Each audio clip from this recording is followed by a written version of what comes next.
All right, guys, what's up? Welcome to the video. It's got an interesting project for today. So let me back up. I bought a prop for my plane. I've been saving up a little bit, bought a used prop, got a good deal from a friend of mine, and I've got another buddy of mine who wants my prop. So once I lined all that up, it was basically a wash. I'm like, cool. It's not going to really cost me anything. I wanted a spinner to go with this prop because this is a two blade and I needed a different spinner. I had some credit with Rands, and Rands is a Whirlwind dealer, so I went through them to get a Whirlwind spinner, thinking that, hey, I can use up my credit, get a nice spinner, shouldn't take too long. That process took over 3 months, which is ridiculous, but it gets worse from there. So when I was working with Rands, they said, if you can't provide this is from Whirlwind, if you can't provide a serial number for one of their props, they won't cut the spinner to fit around the prop. And I'm like, that's dumb, but fine, I can cut it out. I was going to probably have to enlarge the cutouts anyway, because the prop I have, by the way, is a 79-inch two-blade NR prop. And anyway, so after 3 months plus, I finally get this spinner, okay? And I got the big, bad 12-inch carbon fiber finish spinner. And I am just really, really let down with the whole thing. Not only did they not cut it, which I knew, and that's fine, even though Rands tried to get them to do it, and being Rands and being a dealer, you'd think that maybe they'd have some pull there, and they didn't. But they didn't even, I had to specify that it was a Rotex bolt pattern, and then I get the back plate, and it's not cut for a Rotex bolt pattern or anything for that matter. So I pulled my old back plate off to look at it for an example. It's a Whirlwind, and they didn't even do a good job. This hole right here doesn't even come close to lining up with like the flange on a Rotex, or in this case, the extension is made to replicate the flange. So as you can see, there's a bunch of slop in there. And even the holes don't line up that well, but when you finally get all the drive lugs in, it finally tightens it up. And I measured it, and it's not perfectly centered, but it's close enough, I guess. I'm going to try to do better. What we're going to try to do is cut the center to fit this and make that line it up. That's what we're going to try to do. And then that way, if I cut out the bolt holes and they're slightly too big or not exactly perfect, it doesn't matter because it will be centered on this knob, okay? And here, and just to top it off, just another nice little thing here. Whirlwind says, this carbon fiber finish costs like $50 or $80 more than just the primered one. And I did that on purpose because I suck at painting, okay? Know your limitations. I can build turbo setups, tune engines, build engines, do a lot of mechanical stuff pretty well. Not a painter, okay? And I'm like, cool, I'll just get the carbon fiber finish. That'll go well enough with my setup. It'll be fine. Then I get it and it says, oh, and we recommend that you put a urethane clear coat on it to protect it from UV because it doesn't come with one. And it's like, are you kidding me? So you charge more for all this. You don't cut it, you don't drill it, you don't do any of the work. It was like $570 for this spinner or something like that. Anyway, enough complaining. This is the task, this is the challenge, and just got to figure out how to deal with it here. But anyway. All right, so the old man, as usual, has got the idea and the equipment already created to do something like this. So he's already made up things like this for checking the outside of something in order to center the tool. We went backwards to about 7/8 thousandths backwards. Let's see. Down. Okay, that means I need to go this way. Half of it. Yeah, right about there. Okay, and that's probably, being this thing is what it's made out of. I don't know that we're going to get this closer. Well, yeah, because it ain't going to be perfectly round, you know. No. Okay, so we worked with this for a while, and what we found out is that, of course, it's not perfectly round. There's a few thousandths difference as you know, from side to side and stuff. But it's not bad. I mean, nope. It's only a few thousandths difference all the way around, right? For something made like that, that's pretty good, yeah. So we just averaged all the numbers until we got like, you know, a thousandth, around 1 or 2 thousandths at worst, you know. And that's, I mean, that's plenty good for what this is. Yep. Okay, so we've set up now the clamps here, and I can release this one because, you know, this is where we're going to be cutting. I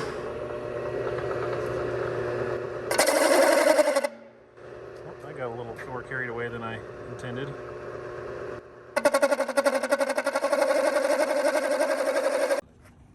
So we're having a little issue with it.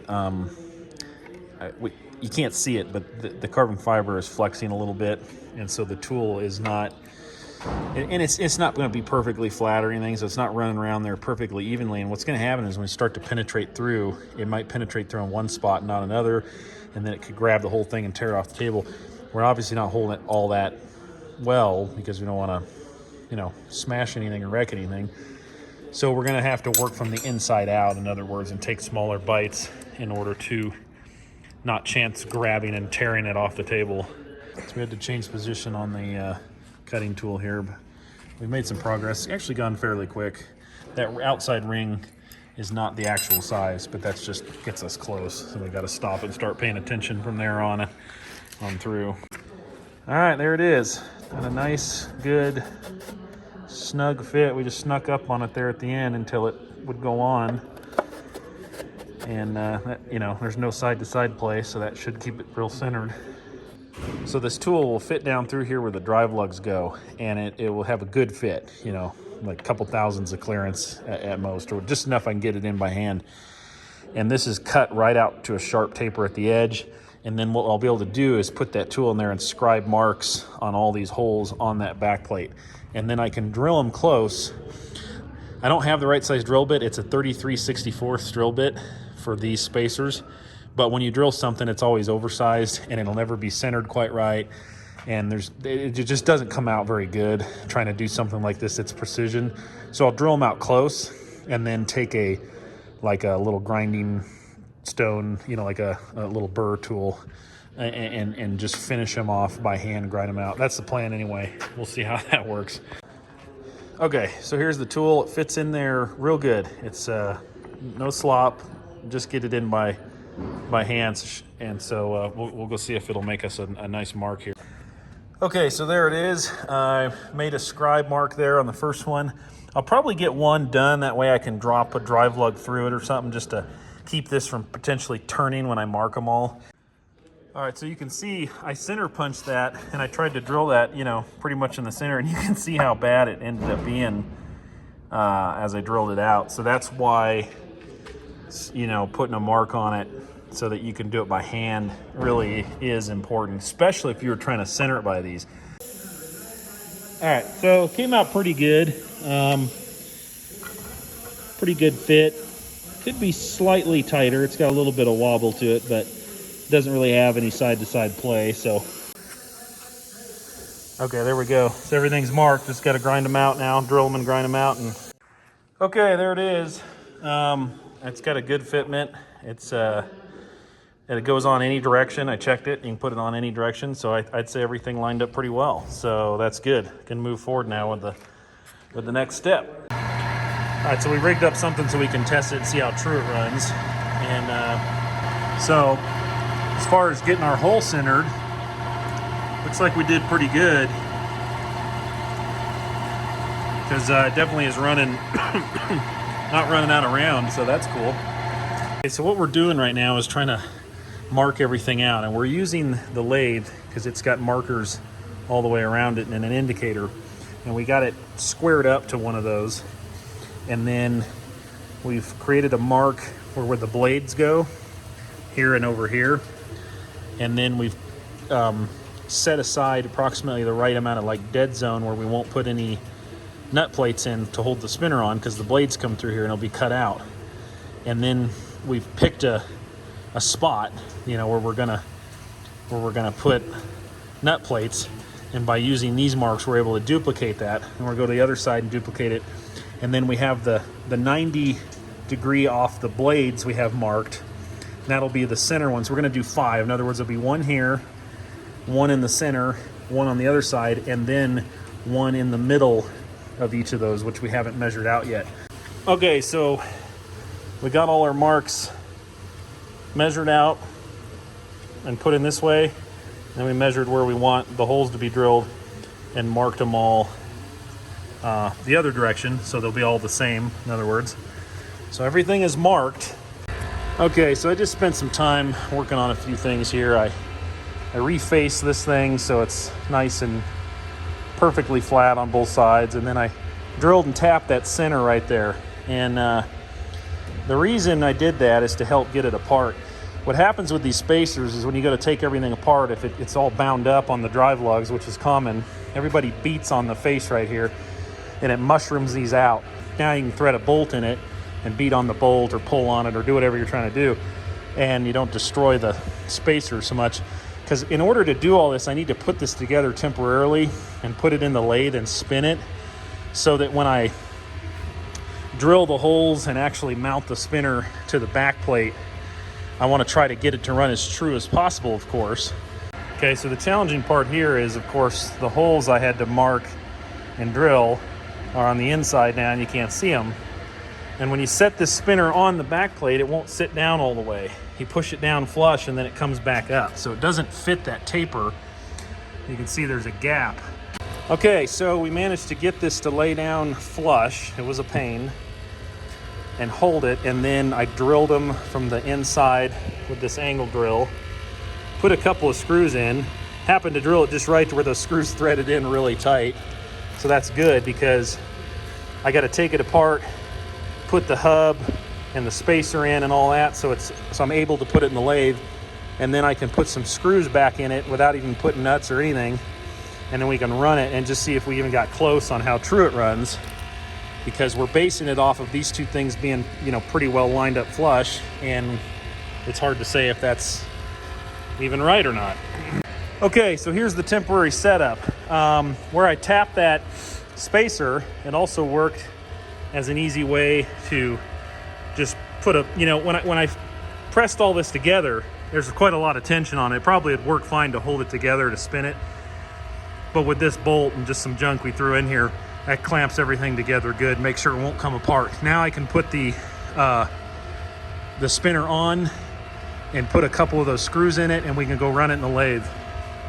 All right, so I ran it on the lathe. I forgot to film it. We were in the middle of everything, but it was wobbling a little bit out here at the end. It was doing this a little bit, but it also wasn't perfectly lined up, I was noticing. So what I'm gonna do is I'm gonna open these up.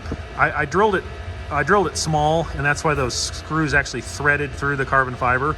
I'm gonna leave the inside piece like that, so I have something to thread into for testing. I'm gonna drill these out a little bit so I have a little bit of wiggle room, and then I'm gonna go over there and line it up, and hopefully it's enough to line it up. And then what I might actually do is we'll see if that ends up being where everything is flat on the two pieces, they're actually flush with each other, or if they're not. And if they're not, I may take a hand grinder while it's running in the lathe and grind the back of these to where both pieces fit perfectly flush when this is lined up out here and running true. All right, I've been working on it for a little while, and I've got it. I had to draw out the holes a little bit, so I had a little room to work. And I've got it running pretty darn good. Look at this.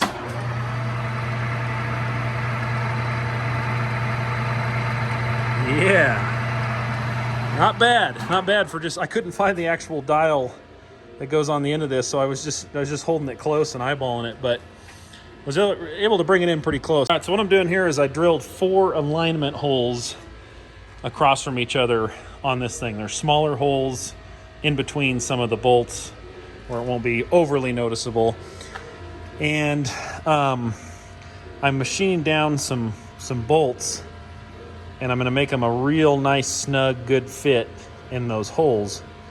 And then those will be basically my alignment tools, so that I have some way to help align this when it goes back on. So I took a grinder while it was running, and I had the spinner in here. I took a grinder and I ground that back edge to where this back edge underneath now is perfectly equal. It's even all the way around. Okay, once I got it aligned this way, then I ground this so that it's flat. Now that'll help align it, but this should be a little more precise. These will be a tight fit. You drop these 4 in the little holes, put the bolts in, tighten the bolts down, pop these out. Should be good to go. Yeah, I'm going to throw this on there. Now, I've never run a 2-blade before, actually. This will be a first. And You know, in theory, it should be a little bit more pulsy. It shouldn't necessarily vibrate more. Vibration's more of a out of balance problem, but it should be a little bit more pulsy, which isn't necessarily good, you know, because you're dividing those power pulses up between 2 blades instead of 3 as they change angle of attack as they go around and so on. Vibration-wise, this is the Balance Master, and this thing's pretty amazing. It actually does make a very real difference. So we'll run that, but if it is really pulsy and like the whole airplane's like shaking or there's anything like that I don't like, I'm not going to keep it on there. If you can do the job with less blades, it should be a little bit faster. Less blades is a little bit more efficient, each blade. And if they're long enough that you still get that good grip and really good pull for takeoff and climb, you can kind of win in all directions in theory. Plus with the way Rotex slows down the RPM on the prop so slow, a longer or longer prop actually puts you more up in the, theoretically, the more efficient range for, you know, the tip speed and stuff. So anyway, we'll see.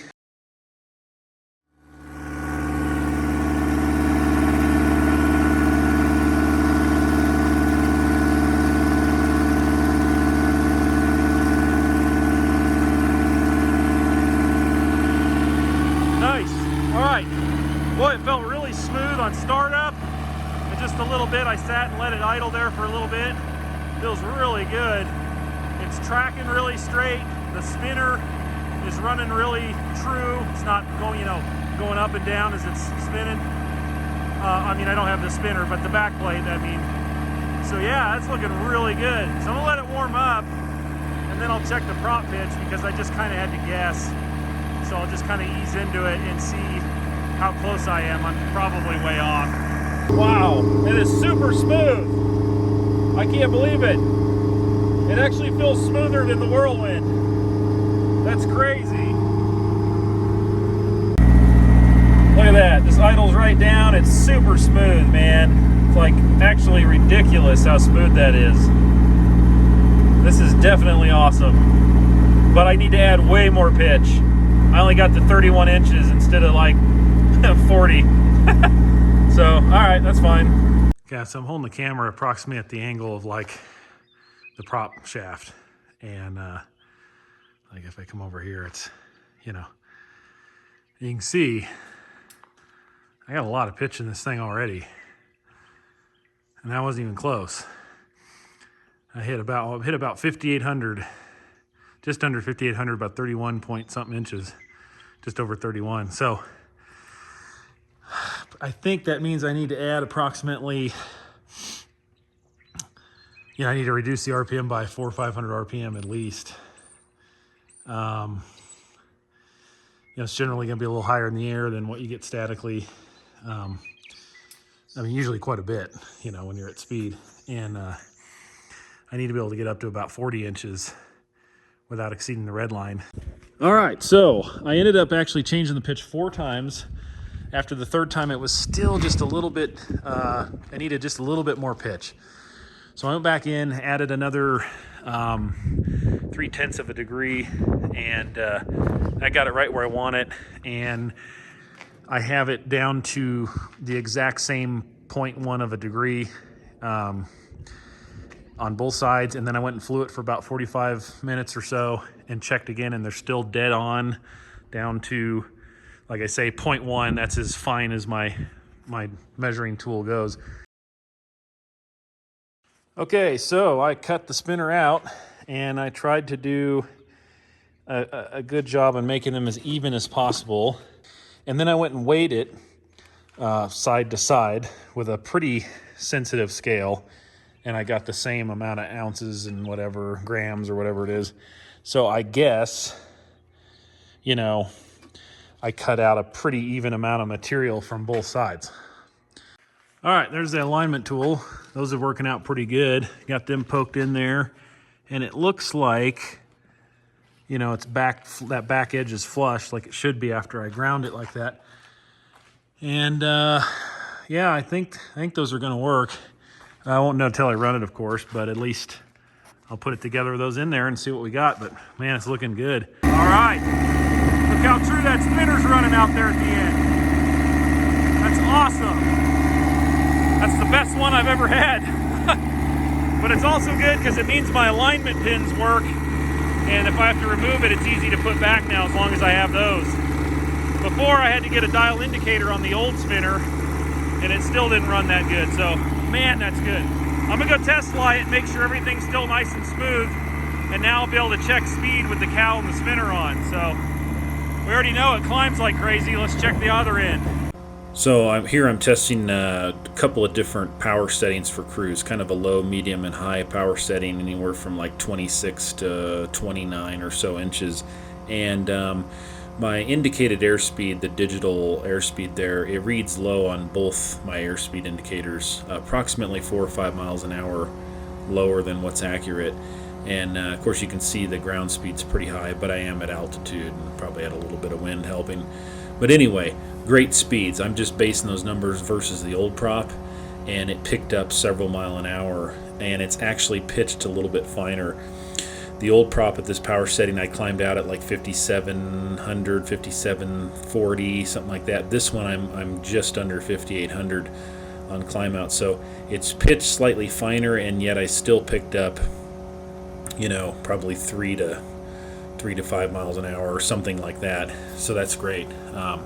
That's really great.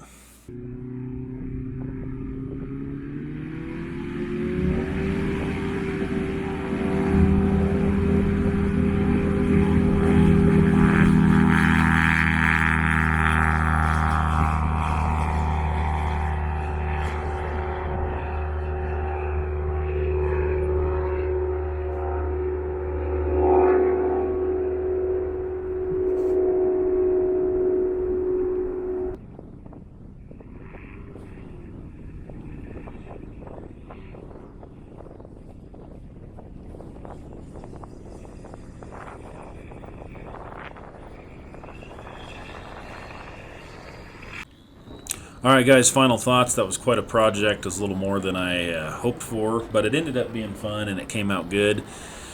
Prop performs well. Would have liked to have had like an 80-inch or just have a little bit more since I'm running a 2-blade and have a lot of power to work with. But all in all, it runs pretty darn smooth. It's got good speed, and I did increase my, my takeoff and climb performance a little bit, so I gained everywhere as far as I can tell, and that's definitely a plus. So, yeah, came up pretty good, pretty happy with it, ready to put some hours on it. All right, guys, thanks for watching. You know the deal. We'll see you on the next one. Take care.